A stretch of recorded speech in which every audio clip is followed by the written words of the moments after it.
ನಮಸ್ಕಾರ ಎಲ್ರಿಗೂ ಹೇಗಿದ್ದೀರಾ? ನಾನು ತುಂಬ ಚೆನ್ನಾಗಿದ್ದೀನಿ. ಇವತ್ತಿನ ವಿಡಿಯೋ ಬಂದು ಸಿಕ್ಕಾಪಟ್ಟೆ ಇನ್ಫಾರ್ಮೇಟಿವ್ ಆ್ಯಂಡ್ ಕ್ಯೂರಿಯಸ್ ವಿಡಿಯೋ ಆಗಿರುತ್ತೆ. ಸೊ ಇವತ್ತಿನ ಟಾಪಿಕ್ ಬಂದು ಯಾಕೆ ಬೆನ್ಸ್, ಆಡಿ ಆಗಿರ್ಬೋದು, ಮರ್ಸಿಡೀಸ್, ವೋಲ್ವೋ ಇವೆಲ್ಲ ಕಾರ್ಸು ತುಂಬ ಎಕ್ಸ್ಪೆನ್ಸಿವ್ ಆಗುತ್ತೆ.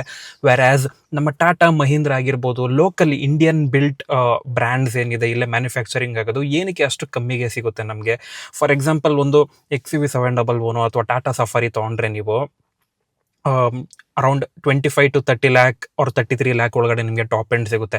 ಅದೇ ಸೇಮ್ ಸೈಜು, ಅದೇ ಸೇಮ್ ಫೀಚರು, ಅದೇ ಸೇಮ್ ಸ್ಪೆಸಿಫಿಕೇಶನ್ಸ್ ಇರೋ ಒಂದು SUV ಕಾರು ನಿಮಗೆ 1 ಕೋಟಿ, 1.5 ಕೋಟಿ, 2 ಕೋಟಿ, 3 ಕೋಟಿ ತನಕನೂ ಹೋಗುತ್ತೆ ಪ್ರೀಮಿಯಂ ಬ್ರ್ಯಾಂಡ್ಸಲ್ಲಿ. ಸೊ ಅದು ಯಾಕೆ ಅಂತ ನಾನು ಈ ವಿಡಿಯೋಲಿ ಪರ್ಫೆಕ್ಟಾಗಿ ತಿಳಿಸ್ಕೊಡ್ತೀನಿ. ತುಂಬ ಇನ್ಫಾರ್ಮೇಟಿವ್ ಆಗಿರುತ್ತೆ ಆ್ಯಂಡ್ ಕ್ಯೂರಿಯಸ್ ಆಗಿರುತ್ತೆ. ಬನ್ನಿ ಸ್ಟಾರ್ಟ್ ಮಾಡೋಣ.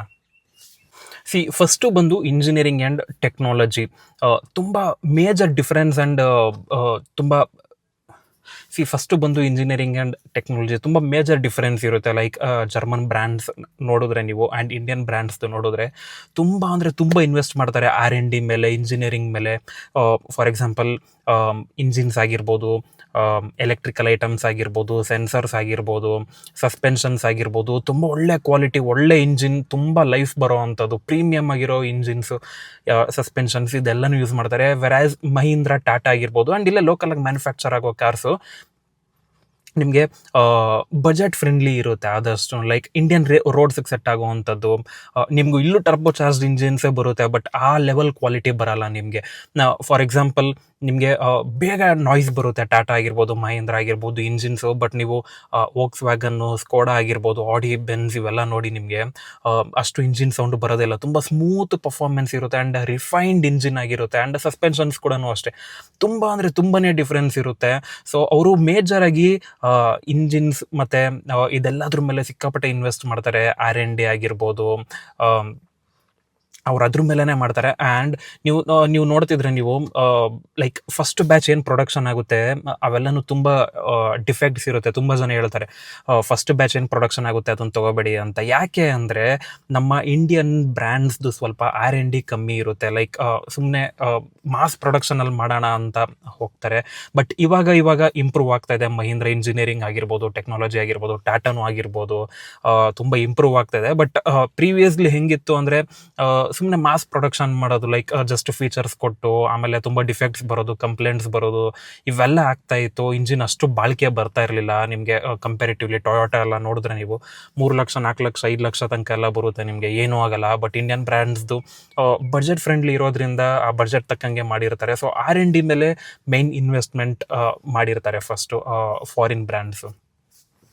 And the second most important thing is import duty. So ನಿಮಗೆ ಬೇರೆ ಬ್ರ್ಯಾಂಡ್ಸ್ ಎಲ್ಲನೂ ಟೊಯೋಟೋ ಆಗಿರ್ಬೋದು, ಆಡಿ, ಬೆನ್ಸ್ ಇವೆಲ್ಲನೂ ನಿಮಗೆ ಇಂಪೋರ್ಟ್ ಮಾಡ್ಕೊಳ್ಳೋದ್ರಿಂದ ನಿಮಗೆ ಇಂಪೋರ್ಟ್ ಡ್ಯೂಟಿ ಆಮೇಲೆ ಇಂಪೋರ್ಟ್ ಸೆಸ್ ಸಿಕ್ಕಾಪಟ್ಟೆ ಜಾಸ್ತಿ ಬೀಳುತ್ತೆ. GST ನಿಮಗೆ 1 to ಡಬಲ್ ಆಗುತ್ತೆ ನಿಮಗೆ. ಆ್ಯಂಡ್ ರೀಸೆಂಟಾಗಿ ನಾವು ನೋಡಿದ್ರೆ ಯುರೋಪಿಯನ್ ಯೂನಿಯನ್ ಜೊತೆ ಟ್ಯಾಕ್ಸ್ ಕಟ್ ಆಯಿತು. ಲೈಕ್ ಅರೌಂಡ್ ಮೇ ಬಿ 50% ಅಷ್ಟು, 40 to 50% ಅಷ್ಟು ಟ್ಯಾಕ್ಸ್ ಸೇವ್ ಆಯಿತು. ಬಟ್ ಗೊತ್ತಿಲ್ಲ ನಿಜವಾಗ್ಲೂ ಕಾರ್ ಬ್ರ್ಯಾಂಡ್ಸ್ ಅವರು ಕಾರ್ ಪ್ರೈಸಸ್ ಕಮ್ಮಿ ಮಾಡ್ತಾರಾ ಅಂತ ಗೊತ್ತಿಲ್ಲ. ಸೊ ನಿಮಗೆ ಲೋಕಲಲ್ಲಿ ಮ್ಯಾನುಫ್ಯಾಕ್ಚರ್ ಮಾಡಿದಾಗ ನಿಮಗೆ ತುಂಬಾ ಕಮ್ಮಿ ಬೀಳುತ್ತೆ. ವೆರಾಸ್ ನಿಮಗೆ ಇಂಪೋರ್ಟ್ ಮಾಡ್ಕೊಂಡಾಗ ಜಾಸ್ತಿ ದುಡ್ಡು ಬೀಳುತ್ತೆ. ಆ್ಯಂಡ್ ತುಂಬ ಬ್ರ್ಯಾಂಡ್ಸ್ ನಾವು ನೋಡಿರ್ತೀವಿ ಪಾರ್ಟ್ಸ್ನ ತರಿಸ್ಕೊಂಡು ಇಲ್ಲಿ ಅಸೆಂಬಲ್ ಮಾಡ್ತಾರೆ. ಬಟ್ ಆ ಪಾರ್ಟ್ಸ್ ಏನು ತರಿಸ್ಕೋತಾರೆ ಅದ್ರ ಮೇಲೂ ಇಂಪೋರ್ಟ್ ಡ್ಯೂಟಿ ಬಿದ್ದೇ ಬೀಳುತ್ತೆ. So this is the second most important thing ತುಂಬ ಮ್ಯಾಟರ್ ಆಗೋದು ಆಫ್ಟರ್ R&D, ಇಂಜಿನಿಯರಿಂಗ್, ಟೆಕ್ನಾಲಜಿ ಆದಮೇಲೆ ಇಂಪೋರ್ಟ್ ಡ್ಯೂಟಿನೇ ಸಿಕ್ಕಾಪಟ್ಟೆ ಆಗಿರೋದ್ರಿಂದ. ಫಾರ್ ಎಕ್ಸಾಂಪಲ್ 50 ಲ್ಯಾಕಿಗೆ ಮ್ಯಾನುಫ್ಯಾಕ್ಚರಿಂಗ್ ಆಗೋ ಕಾರು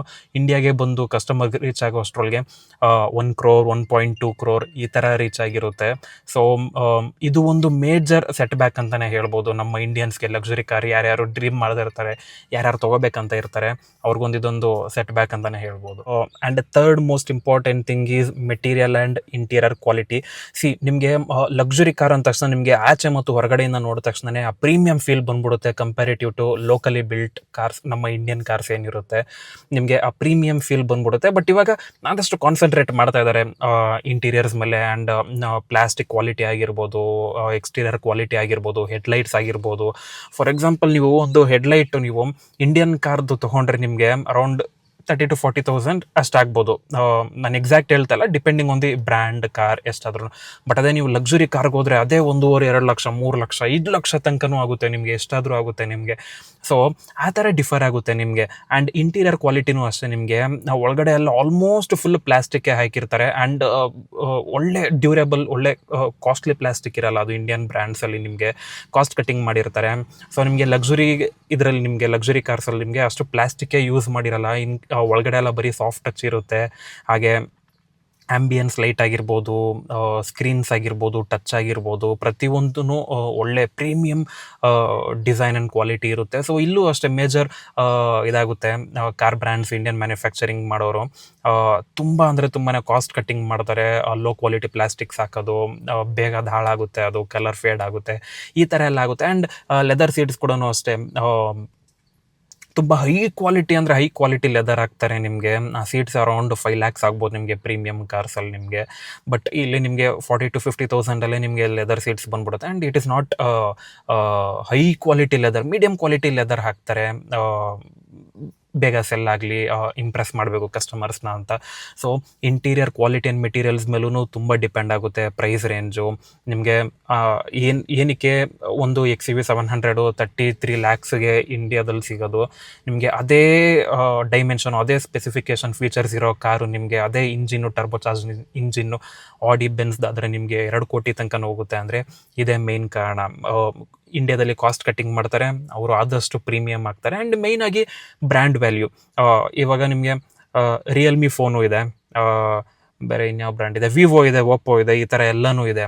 ಎಲ್ಲನೂ ಸಿಮಿಲರ್ ಆಗಿ ಫಂಕ್ಷನ್ ಆಗುತ್ತೆ, ಎಲ್ಲನೂ ಸೇಮ್ ಇರುತ್ತೆ.